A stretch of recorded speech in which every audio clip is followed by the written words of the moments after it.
Dievčatá, idem vám znázorniť jednoduchý návod, ako sa správne pomerať, keď si dáte u nás ušiť kabatík alebo plášť. V prvom rade ma zaujíma výška postavy. Od hlavy po pety. Samozrejme bosa, aby ste nemala vysoké topánky. Ďalšia miera je obvod hrude. A tu meráme cez najväčšiu časť prsníkov na presno. Nepridávame nič. Keď meráme obvod hrude, tak prosím vás dámy, majte danú správne podprsenku. Ďalšia miera, ktorá je obvod pása.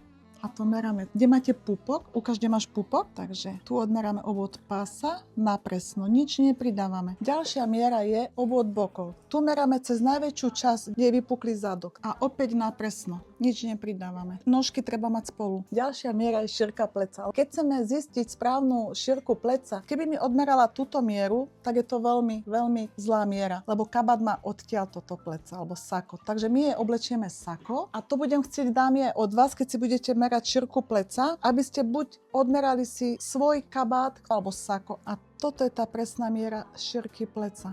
Tu, kde začína všitie goliera a končí tu na obliecku, ako sa všíva rukav. Ďalšia miera je šírka chrbta. Takže šírka chrbta sa meria tak, že nejakých 14 cm od chrbátiku do dola, takto si to tu otočím a od všitia rukava po ďalšie všitie rukava 42 cm takto, ako vidíš. Teraz si ukážeme, ako si správne odmerať dĺžku chrbta. Dali sme si opasok, aby nám ukázal, kde máme koniec chrbta. Od priekrčníka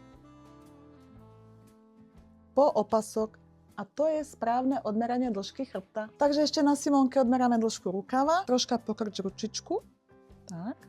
Meráme to od začiatku všitia rukava, tu je tá hlavica na konci pleca. A ideme cez ten lakeť. Pokiaľ by si chcela, ty keby si dala šiť. Pozrite takto. Takže takto. Tak 65 cm. Ešte budem pýtať od vás mieru obvod bicepsu.